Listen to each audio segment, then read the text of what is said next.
Hi guys, Danny here, and welcome to what could possibly be the last episode of the Island Adventure series. I'm going to be retiring this series for a various amount of factors. However, before I go, I do want to show you guys something that I promised in one of my videos.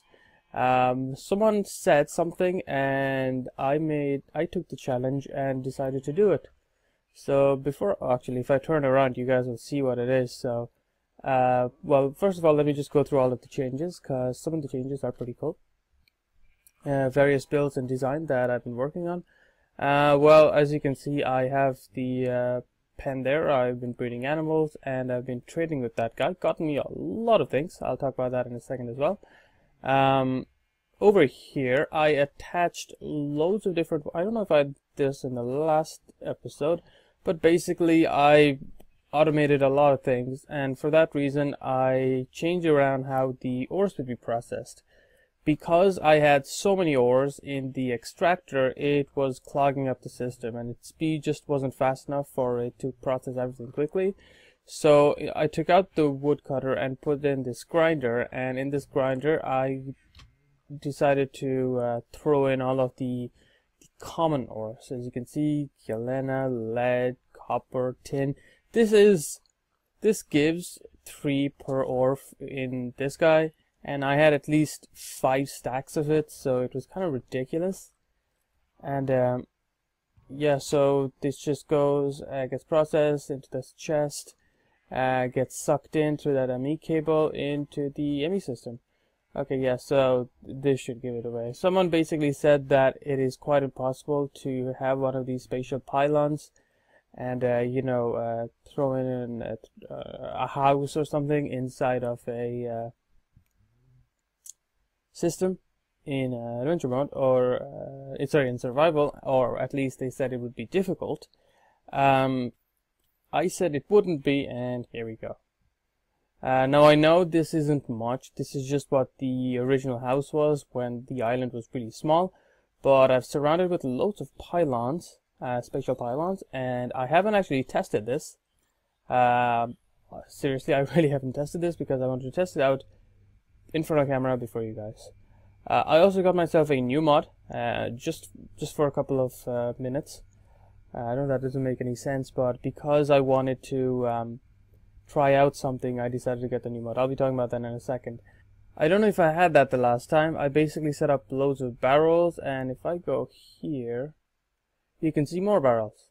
So yeah, another small change is I replaced the bookcases with these magical wood.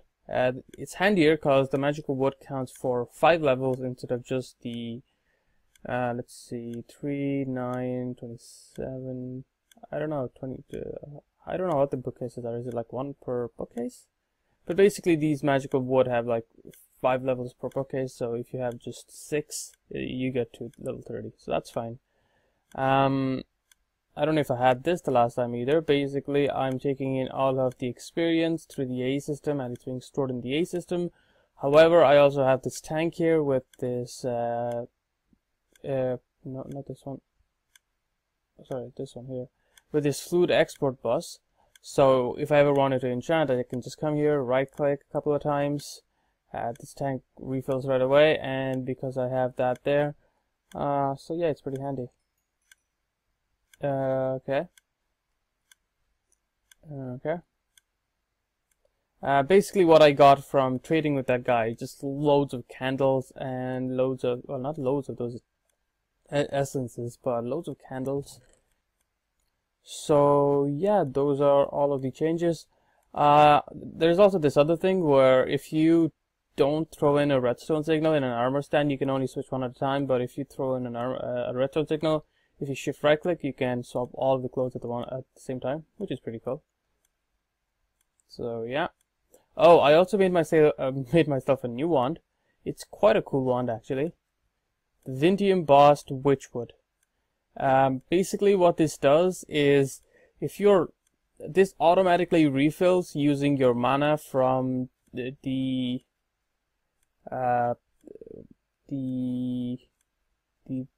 thing mod with the thing, Ars Magica. it automatically refills your V from your mana. Now it takes a lot of mana. For example, if I craft something, and you guys can see it refill, so I'll be back in a second when I think of something to craft. Okay, found something to craft. 4 air shards there, 4 nether quartz there, a potato. Okay, get the focus shock. Now this will work right away, so you guys have to look in my mana bar. This is from one of the mods, one of the Thumbcraft add-ons. It's either Advanced Thaumaturgy or it's from, let's see if I can find it. Do not have Advanced Thaumaturgy. Oh yeah, I had to remove Advanced Thaumaturgy, I think, because it was causing crashes. Forbidden Magic? Was it Forbidden Magic? Yeah, it was Forbidden Magic. There's different kind of rods. I really like this mod because of its interaction with other mods. There's also the Blood Core one. Sorry, the Blood one, the Blood one, which fills itself using LP from your LP system in Blood Magic. There is also the, well, not the Eldritch one, that's different. There's the Witchwood one, which fills itself up using your mana, and I've just used the Vintium caps, so it gives me like a 30% discount of mana. So let's see, if I do this, there you go. My mana bar decreased significantly already, and all I need to do is drink some mana potion. I made loads of mana potion, and I set up the system to make mana potions. Okay, this is what I set up to make the potion. I only needed like the basics of potions, so I'm just making a one of the lowest tier potions because I need that to make the mana potions. So let's see, if I go POT and it's the mundane potion. So if I do this, do +10. I was still fine-tuning this, but this should work. There you go. It still gives 2 redstone. It should only give 1. And yeah, this just does automatic ruining. I'm quite proud of this, because I don't often do builds like this. Just, you know, experimental builds using just different items. I still get 2 redstone. It's only supposed to give me 1. Don't get that. So yeah, that's what I use to make the potions. And okay, I think I nearly have enough mana again. Oh well, my Witchwood wand is full. So there you go. It refills itself. As you can see, it takes quite a bit of mana at the moment, but I'm only at level 20 and I do not have quite as big of a mana pool as I probably could. So if I was around level 30 or 40 or 50, I could probably fill up this 100 V Witchwood wand pretty quickly, because my regen and just my gigantic pool. And there's also that one spell that allows you to drain mana from your enemies, so you don't even need to go find nodes anymore. So this wand is perfect. Okay, now to the pylons. Now, like I said, I set up loads of pylons just around the island, just around the building, and I got myself a 16 by 16 by 16 chippy thing. If I right click here, you can see that it says require 165k MJ and available 202k MJ. Now basically, before I put in these cell things, yeah, it's not about apparently you can just find out if you go to the rotary craft or the applied energy, no, not even the applied energistic ones, but basically you require a certain amount of power and you can input it directly, yes, but you can also get the battery cells, which makes it super handy. So if I just pick one randomly, oh no, not that, I'll go to rotary craft watts just cause. So as you can see, I require a less amount of power than I have, so yeah, it's pretty simple. Okay, well, the power doesn't fill up right away. It takes at least like 10 seconds or so to get to full power again, so I can't switch this like before. So I'm going to need to be quite smart about this if I actually want to go inside this myself. But first I should probably test this. So if I just put this here. Okay, not there, maybe. Maybe here. This does not work.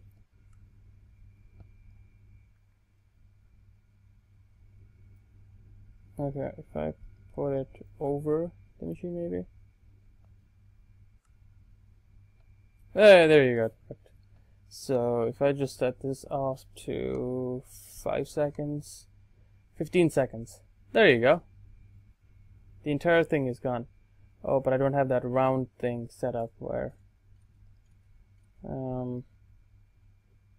this makes it go inside.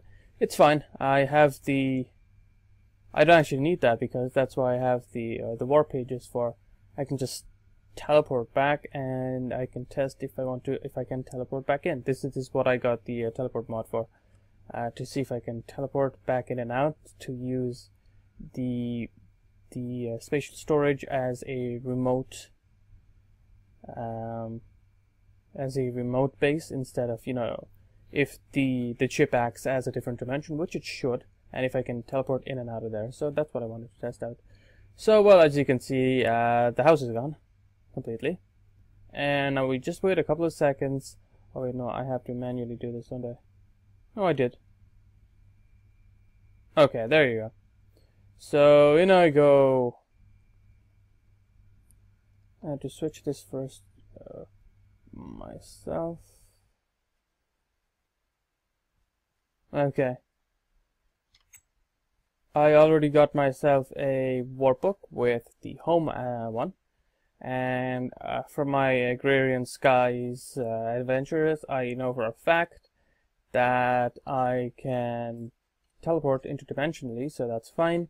The bed is super explosive in the chip dimension.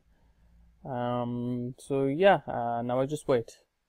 Okay, so my game crashed for some reason, but here we go. I think it worked.